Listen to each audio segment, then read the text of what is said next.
Dumating ba kayo sa buhay ninyo na tila yung ating kasalanang ginagawa ay paulit-ulit na lamang at parang walang katapusan at hindi natin alam kung ano yung ating gagawin pagkus gusto nating makawala sa kasalanan ito? Sa ating babasahing talata sa araw na ito na hango mula sa John chapter 8:34 verse 36. Nasa saad, Jesus answered them, "Truly, truly, I say to you, everyone who commits sin is the slave to sin. The slave does not remain in the house forever. The son does remain forever. So if the son makes you free, you will be free indeed." May the Lord bless the reading of His word. Sa ating binasang talata dito po pinag-uusapan kasama po ang mga Pariseo at iba po mga Hudyo, yung mga religious leaders ng araw, kung saan ay tila pinapakita nila sa Panginoon na ang Panginoong Hesus habang siya nagmiministeryo ay hindi po siya galing sa Diyos at ang kanyang mga ginagawa ay pansarili lamang po ng Panginoon na nagkaroon po siya ng demarcation, nagkaroon po siya ng paglilinaw kung ano po yung kasalanan.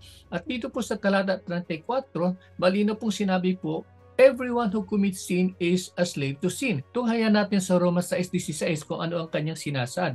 Ang sabi dito, do you not know that when you present yourselves to someone as slaves for obedience, you are a slave of the one whom you obey, either of sin resulting in death or of obedience resulting in righteousness. But thanks be to God, verse 17, that though you were slaves to sin, you became obedient from the heart to that form of teaching to which you were committed. Verse 18, pahuling talata, and having been freed from sin, you became slaves of righteousness. Grabe po ang kapangyarihan po ng kasalanan. Subalit pag tayo po naging alipin po ng katuwiran, diyan na po magkaroon po tayo ng pagkawala mula sa tanikala ng kasalanan. Balikan natin sa verse 35 ng John chapter 8, so the slave does not remain in the house. Ito po yung pinapakita po na ang kasalanan po ay talagang grabe po yung kanyang kapangyarihan. Isa po ay nagdadala sa atin kung saan-saan at tila wala tayong kawala. Yun nga na napag-usapan natin kanina na hindi po natin kaya po kumawala sa kasalanan sapagkat tayo po ay naging alipin ng kasalanan. Subalit sa sumunod na bahagi po ng talata, napakaganda sinabi po dito, the Son does remain forever. Ito po ay pagpapakita ng ugnayan ng ating Diyos na Ama at ng Diyos na Anak. Na kung saan po sa talata 36, so if the Son makes you free, you are free indeed. Ibig sabihin po, tayo po ay pinalaya po ng ating Panginoon sa pamamagitan ng kanyang bugtong na anak, tayo po ay tunay na nakalaya. Kaya nga po ako'y napupuri sa Panginoon sapagkat kung aking pong balik tanawin ang aking pong buhay pananampalataya, there was a time na talagang grabe po ang kapit po sa akin ng kasalanan, no? Paulit-ulit po. Talagang ilang taon po ako na nagdusa po doon sa bondage po na ito na mula po kung nakikita ang kalayaan, lalo tigit, ito po ay patungkol sa sexual sin. No? Ito po ay patungkol sa pagkakaroon po ng addiction sa mga pornografiya, pagkakaroon po ng kahinaan patungkol sa mga kababaihan na kung saan ay palipat-lipat ako ng relasyon, pupunta kung saan-saan at tila walang kawala.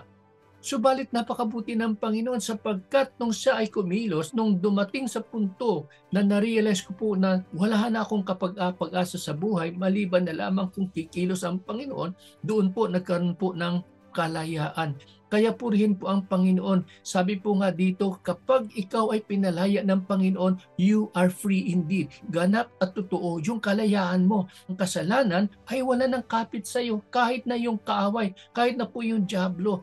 Hindi kanya na po mapapanghawakan sapagkat ikaw na po ay naging alipin ng katuwiran sa pamamagitan ng bugtong na anak na si Jesucristo na nagpalaya sa atin pong panghawakan. Huwag po tayong maniwala po sa kasinungalingan ng ating kaaway at ibinubulong niya, ganun ka pa rin kapatid, ganun ka pa rin Benji, hindi ka pa magbabago. No, you can always say and tell the devil, no way, wala ka ng kapangyarihan sa akin sapagkat ako ngayon ay sa ilalim na ng kapangyarihan ng dakilang pag-ibig ng ating Panginoon.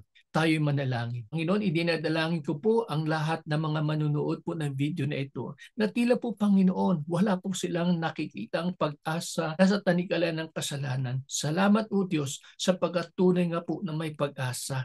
Tunay nga po na may katagumpayan laban sa mga bagay na ito. Tanging ikaw lamang Panginoon ang sa po makapagbibigay ng ganito pong uri ng kalayaan. Hinihila namin Panginoon, patuloy mo kami kaugnihin sa panahon po ng aming pong panalangin, sa aming panahon po ng aming pagsamba sa panahon po ng aming pong pakikinig na iyong salita.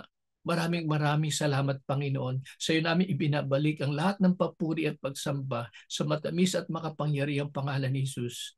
Amen at amen.